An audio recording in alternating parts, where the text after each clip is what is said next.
Hi everyone.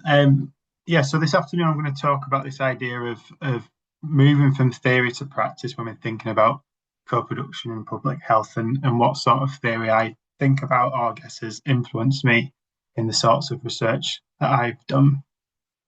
So just as a brief overview of the things I'm going to cover, I'm going to talk about this guy called Paulo Freire. He's someone that I started to understand and get to know about a few years ago. And he's really had an impact on the way that I view, understand, and live research in adult social care. I'm then going to move us on to, I guess, bumpy ground around oppressive practice in research and what I understand oppressive practice to mean. And this isn't a call out of other people's practices, it's a self reflection of my own. And the ways in which I've been engaged in research in the past, that having then come to understand theoretical understandings of co-production better made me, I guess, reflect back on that practice. I'm then going to talk about how I've applied Freirean principles to my own research, and I'm going to draw on a case study around adult social care for people with progressive long-term conditions to do that. That's funded by the three schools, and then I'll finish with some lessons that I guess I've learned from doing this sort of research so far, and any reflections that I think will be worthwhile sharing with you. So Paulo Freire, who am I talking about in relation to this person?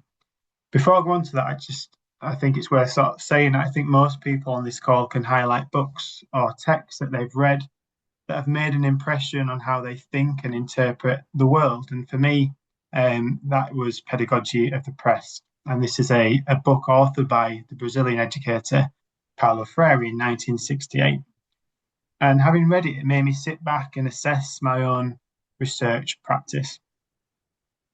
Briefly, Freire believed that the purpose of being human is to become more human. And by being more human, he's talking about being more self-determining, more autonomous, and more free. Freire's work was influenced by philosophers like Jean-Paul Sartre, whose famous statement about, with freedom comes responsibility, speaks to this notion of how, for us and for a lot of humans, freedom can become overwhelming. And so because it becomes overwhelming, we internalize certain ideas and ideologies, limited ways of viewing things that ultimately limit ourselves as people. An example of a limiting belief that certainly resonates with me is this idea of within adult social care at the moment, because we've had years and years of austerity, and that there's lots and lots of talks about funding. Well, what possibly can you do, and what possibly can you change to make it better? For Freire, such beliefs or such limiting beliefs as part and holding those limiting beliefs as part of your own worldview would be classed as dehumanizing. In other words, they're a class of ideas that prevent people as being as self-determining or as human as they could be. These limiting beliefs are a type of oppression that is being inflicted upon an individual's existence. So for Freire to move past those beliefs and turn to what he termed critical consciousness, or we must turn towards, critical consciousness, which is a process of recognizing that these situations are not unchangeable, but can be transformed through dialogue and through action. And I'll talk about those two concepts in a minute. So what does and how does, I guess, Freire's teachings, what impact have they had on me? So I began my research career on projects that sought to improve paediatric palliative care before developing a focus on adult social care for disabled young people, often with progressive life-limiting conditions. On the surface, my participation in such projects was meaningful. Several went on to deliver real changes in practice, and being involved in the projects at the time was something that was really important to me.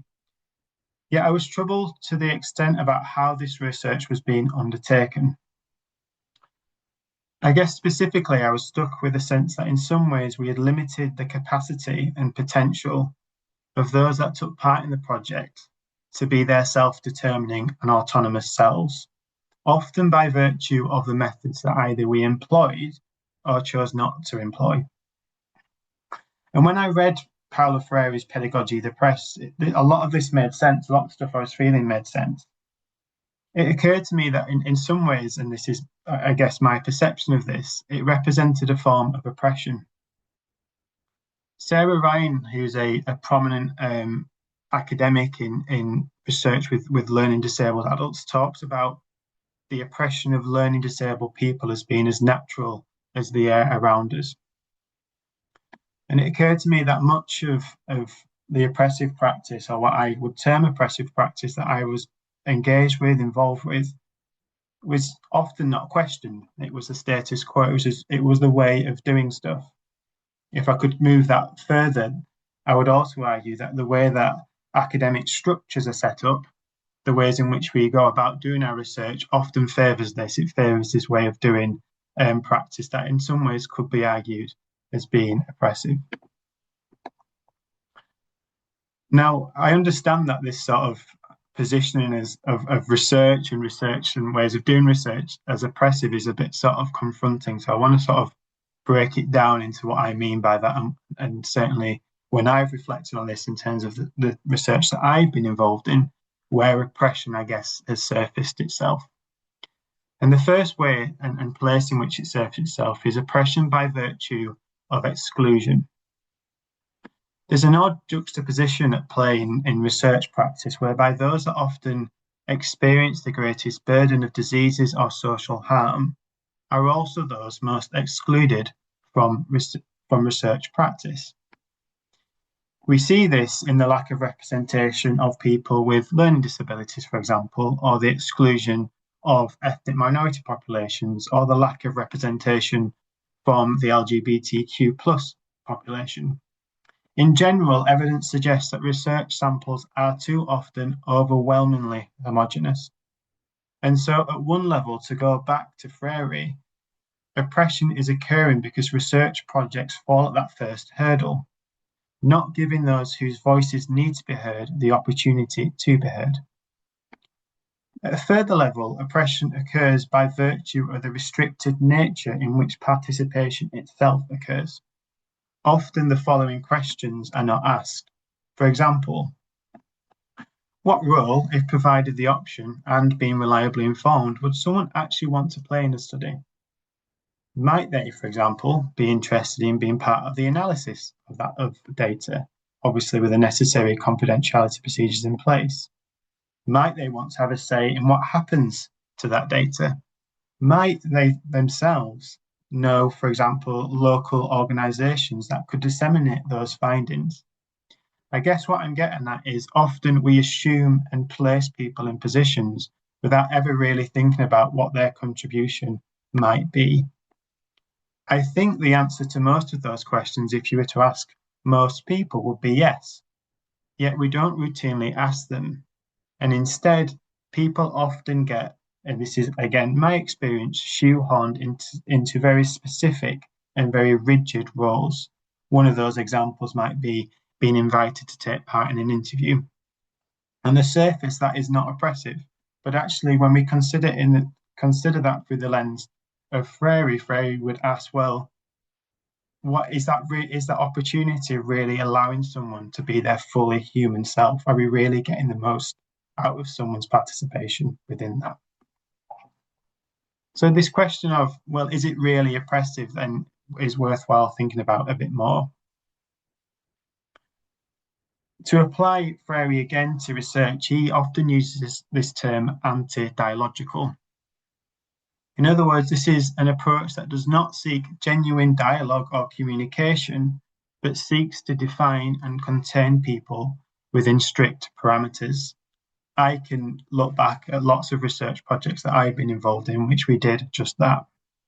And for me, this parochial view of a person's capability delineates their true value and potentialities. There is so much people can offer. Often people, specifically in the remit of research that I've been involved with, come forward because they have something to offer. They want to make change. They want to impart their experiences in order for change to occur. That quote on the bottom there, the means used are not important. To alienate human beings from their own decision-making is to change them into objects ultimately of our own inquiry. So as I say, I'm alluding to this way of doing research, not to call it out to others on the call, but to call myself out and to talk openly about the things that I have done and the ways that I have ultimately tried to change my practice based on this learning. And that is particularly important for the sorts of research that I am involved in. The title there is Frary and Disableism. For those that are unaware, disableism, when I'm using that term, I'm talking about discrimination, prejudice, or abusive behaviour towards disabled people, ultimately rooted in the belief that they are inferior to the non-disabled individual. And the people that I work with and do research with, the point to make here is oppression is already often alive and well within their lives. Historically, disabled people have faced oppression for many years and continue to. I'll talk and highlight some research as part of an example for how we've tried to change some of this practice in adult social care. And some of those interviews, some of the interviews we've done, people have talked openly about the oppression they face on a daily basis, and the oppression ultimately from a system that should be doing the opposite. There's a news article there from the start of this year of a disabled woman who had a relatively comprehensive package of care in the community and was told by her ICB that she needed to be moved into a residential care home because she was too expensive. This notion of being told that you cost too much is something that we hear time and time again in the research that I'll go on to talk about. So what does this mean then in relation to research and in relation to co-production? It means that at the very least, research should not add to that oppression. So we should not be doing research or doing it in ways that make people who already feel oppressed even more oppressed by virtue of the methods that we're employing. Okay, so if we're going to try and do things differently, if we're going to try and take co-production forward and think of the ways in which you can apply, I guess, Freirean philosophy and theory to co-production, how might you do that? Lots of things that I'm going to talk about now probably already sit with you, probably already resonate. I'm just going to talk about them in the context of, in a moment, an actual case study of research that we've tried to apply these principles to. But just to give you some background to start with, some of the questions that I often ask now is, does this project consider participation in its widest and broadest sense within the scope of the project? In other words, are there genuine opportunities for people to be part of the project in ways that feel meaningful and appropriate to them? Is it underpinned by egalitarianism? In other words, are people actually treated as equals? So, for example, are co-researchers employed? If they are employed, are they paid for the time? Are those organisations that you're working with actually effectively reimbursed? Who is really moving the agenda forward in lots of key decisions that are made about that research project? A really key one for me is it dialogical by design? In other words, does it offer opportunity for people to have their say on, for example, what the aim, scope of that project is, what the design is, what the methods are, how that project actually takes place? Do we factor in conversation? Do we factor in dialogue enough in the sorts of research that we undertake? Do people have the opportunity to really speak openly and have the trust and confidence in order to do that? And of course, finally, is it accessible? Really, really important point in relation to the sorts of research I'm going to go on to discuss now. Okay, so as I say, I now want to turn the focus to how I've attempted to apply such values to my own practice. And to do so, I'm going to draw on a project that is currently running, began in April 25 and runs to March 27. And that's funded by the 3 Schools Prevention Programme. Fuse, of course, is a member of the NHR School for Public Health Research, which is one of the 3 schools alongside the School for Primary Care Research and the School for Social Care Research. And the project I'm going to focus on is called Enhancing Social Care for Young Adults with Neuromuscular Conditions as a Preventative Approach. And it's a collaboration between a user-led organisation called Pathfinders Neuromuscular Alliance, Bradford Local Authority, and universities Northumbria, Bristol, and the University of East London.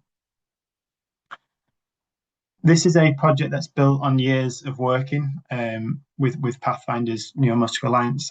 I've worked with this organisation for a number of years and worked really hard to build up trust with those members. As I say, this is user-led, so it's run by and for people with neuromuscular conditions. When I'm using that term, we're talking about conditions that are typified by gradual muscle weakening and loss, meaning an increased and progressive need for support with activities of daily living, typically provided either via means-tested local authority funding or NHS continuing healthcare, or a combination of the two. Before I go on to talk about the aims and methods of the project, I want to discuss a quote from a conversation I had with John, who's the CEO of Pathfinders, when planning for the project. And he said to me very clearly at the start, we will not be part of another project that merely describes the problem. John's words, I think, speak to the oppression I've described, this idea of folk being subjects of inquiry for academics to study, describe and publish about, but with no real difference to their everyday lives. This is all the more acute, this idea of being oppressed, this idea of merely being described is all the more acute when considering the focus of the project, which is, of course, adult social care. As part of building the foundations for this project, Pathfinders, with input from me and other academics, produced several outputs, each of which reflect a system that consistently fails to meet the needs of adults with neuromuscular conditions diagnosed in childhood. These findings about adult social care in 2026, of course, reflect the prognosis of the same system more broadly, described recently by Baroness Casey as part of the Casey Commission as something creaky, inconsistent and impenetrable. And so this goes back to this idea of research not adding to already existing feelings of oppression. We know that oppression is alive and well in adult social care. So we have to think very clearly about, actually, if we're going to do a research project on this topic area, how do we not contribute to that? How do we not add to those feelings?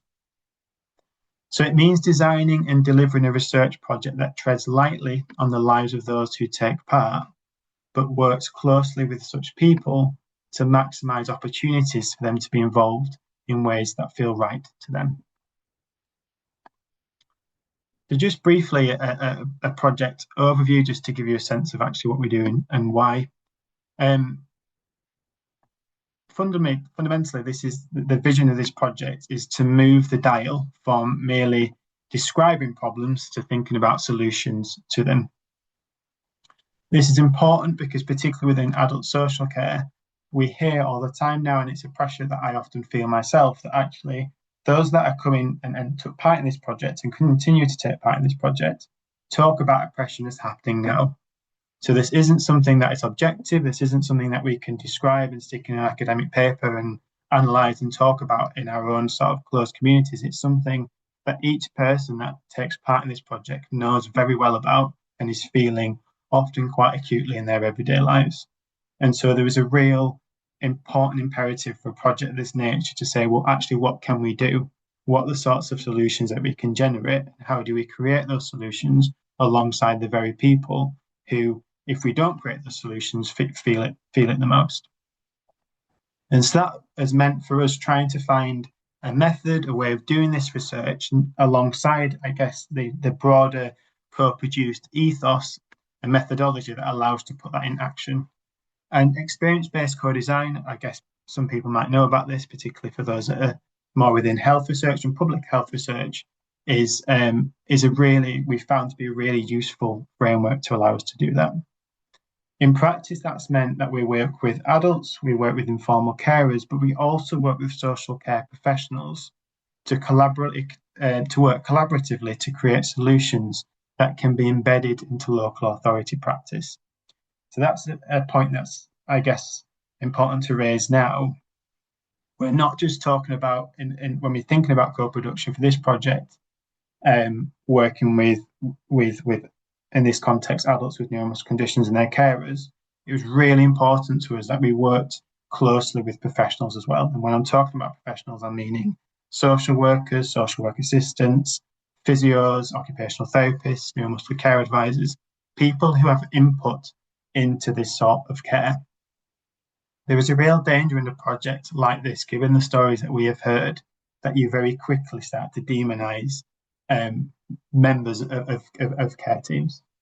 And actually, what we needed to do, and I guess we could have easily gone down that path, but the problem is if you go down that path, then ultimately you only end up at a place of, again, describing the problem. You might be able to create some hoo-ha online about how terrible things are, but ultimately, if you're not working with the system, if you're not working with those professionals, you cannot actually make the change that you want to make. So co-production for us has really meant trying to think as broadly as possible about actually who's involved in that, because we need those actors involved from the very beginning in order to make the change that we want to make. Okay, and we aim to, I guess, deliver this project with FAIRY in mind. So this means going back to some of those concepts that I've already alluded to, thinking about delivering it in a ways that are ultimately equal. So that, just as one example, is Pathfinders receiving the majority of funding to recruit staff to projects as co-applicants and co-researchers. For those of you that are involved in research projects, you can imagine the sort of kick-off that created at certain levels. But what we're trying to do, and what I was really keen on, was actually that Pathfinders as an organisation benefited from the infrastructure and the capacity building that would allow them then to go on to do further research themselves. So I guess in practice, that meant that we weren't recruiting research associates that had years of research experience. We were recruiting members within the community that often had very limited experience of research prior to taking part, and really working with those individuals to provide them the skills, the training to become co-researchers. This idea of dialogue and participation, really being, I guess, open and as broad as possible about what being involved means. So yes, we've got an advisory group, and yes, we've got a steering group, but our co-researchers and our advisory group members are there not just to advise, but to engage and take ownership of all stages of the project. So that means training for doing data collection, recruitment, analysis. All the workshops are guided and delivered with Pathfinders. The other point about being equal is really making sure that what we were doing is in line with Pathfinder's own principles and Pathfinder's own agenda. So adult social care, unsurprisingly, is really important to them at the moment. Everything going off with the Casey Commission is all the more reason why it's particularly prominent. And so we had to think about ways, again, thinking about university structures and things like that, around property and who owned what and who valued what. And so when it comes to dissemination, making sure that Pathfinders really take the ownership of most of what we produce, so they can then take that forward and have the impact that they want it to have, not what we think it should have. Okay, I'm not going to talk about the findings of this project because that's not the focus of this project. We will be publishing those in a report in September, which obviously I can provide a link to once that comes out, but I will just touch upon briefly where we're up to. So as part of this project, we've interviewed a range, as I've said, of different people, adults, carers, professionals. We've had some fantastic co-analysis workshops. There's a picture of one of those on the screen with co-researchers, members of the advisory group, and obviously provided training to support that. We've delivered workshops in experience-based co-design for everyone who's part of the project. That's co-researchers, advisory group, steering group, co-applicants, to make sure that actually they could come away with an understanding of what this method is, should they want to take that further forward. And we're now at a point where we've got a series of feedback events and workshops that are beginning in July 26 and run through to February 2027, which is where the really exciting work starts, which is where we move from the findings of what we've collected from the interviews to actually, well, what can we, how can we work collaboratively to really draw the core essence of those findings out and think about, well, what can we actually do to meet some of those findings and meet some of the priorities that we've generated and developed as a result of that work. And we've also developed a film as well that's going to be launching in September, depicting adult social care as experienced by this group. Okay, so reflections and lessons learned, just some of the things that I thought might be worthwhile just talking about and reflecting on. I include this one because I think it's one that really resonated with me. That participation includes you as well. I think traditional structures of doing research, and certainly ones that I've been involved in prior to developing my own research pathway, was very much sort of that hierarchical structure where sort of PI at the top and then researchers that fall down and do all the work. That isn't possible in a project of this nature. As I mentioned a couple of slides ago, the people that we recruited as co-researchers often didn't have any research background at all. So that has meant that myself, other co-applicants, often having to do a lot of and working with co-researchers to help them and support them to do a lot of the core, I guess, bits of research projects, so things like ethical approvals and writing protocols, developing recruitment information, all that sort of stuff. It's certainly meant a far more, I guess, hands-on involvement than I think it's 20% costing that we run on for this project. It means ensuring time and resource to appropriately train co-researchers in relevant methods that I've alluded to, meeting people when suits them, evenings and weekends as well. I guess it's about getting rid of lots of myths about what it means to be for example, a principal investigator on a project and actually what that involvement looks like. It means something very different, I think, when we think about co-production. And this moves me on to another important point around trust and around trust and faith. Freire says they almost always bring with them the marks of their origin, their prejudices and their deformations, which include a lack of confidence in the people's ability to think, to want and to know. And I guess I translate that to mean, for me, we often, if we don't, I guess, keep our ego in check, we can think we know what people think, we can think we know what people know, but actually part of co-production for me is really trying to sit as much on the side as possible and allowing the people that do actually know this sort of stuff, that do actually live, for example, adult social care on a daily basis, to really take charge of a project and having trust and faith in them to be able to do that well, which inevitably they do. It also works the other way, of course. It takes time for people to trust you. If you think about the nature of some of the interviews that we were doing, people talking about the most intimate aspects of their lives, of course, adult social care falls into all of that as well. That, I think, no doubt was influenced by the fact that our co-researchers did a lot of the interviews. There's a shared commonality, a shared understanding there. It's not some researcher coming in and asking uncomfortable and intrusive questions. It's topic guides that are developed with co-researchers. It's really thinking and working with the community to make sure the sort of the questions you're asking in the ways in which you're asking those questions, and ultimately who's participant in that sort of dialogue are all, I guess, framed around building trust and faith. And that, of course, continues throughout as well. We've been really keen to demonstrate to people right from the beginning that you're not just taking part in an interview, that we want you to take part in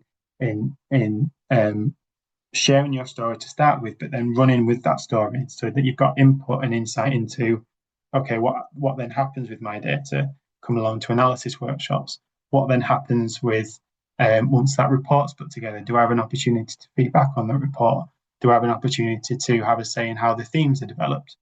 Do I then have an opportunity to be part of the workshops in which those themes are discussed with other professionals, with other people?